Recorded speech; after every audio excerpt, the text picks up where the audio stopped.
So this is what you have to do to every image you import into Lightroom. Every image. In the Develop tab, go to the Basic panel, and little triangles pull up your, actually in this case pull down your menu. And under Presence, go to Clarity, and you go up to 15. This works for all images. Some need a little more, some need a little less. By a little more, I mean like 2 or 5. This sharpens the image. When the image is shot in RAW, it does not look as sharp as it can be. So this is important. The next thing you do is you go to Lens Corrections down here, and you click Remove Chromatic Aberrations. These are the most little distortions that happen when the light it's bent when it goes through a lens, and it can spread into little rainbows. You can see this sometimes around the edges. The worse the lens is, the more this will be pronounced. This is really hard to see in most images. The next one is going to be a little bit more dramatic. The Enable Profile Corrections. Look at the edges of the image. The image bends, and sort of the middle kind of stops being a bubble.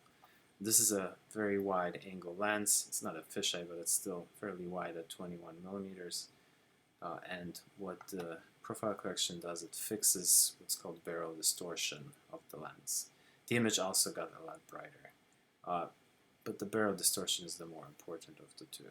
So the wider the lens, the more this will be needed. So it is a very good idea to always click this for all the images that you're going to be using.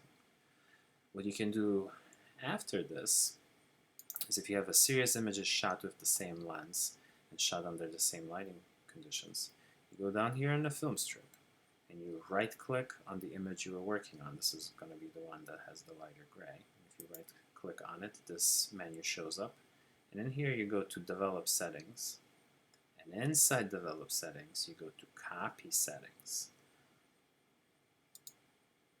This window shows up, Copy Settings, and you can set which of them you want to copy. It will be preset to begin with to sort of copy all of the settings that you have changed to an image. And then this is why it pays to work on either the first or the last image in sequence.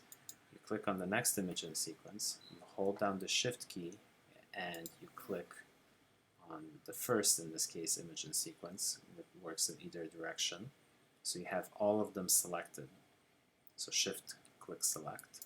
You right click again, you get to Develop Settings, you go to Paste Settings.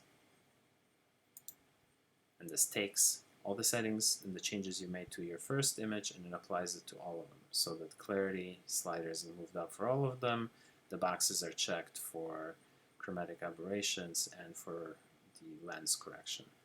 And it's done automatically for all the images that you shot within that series of, that photo shoot.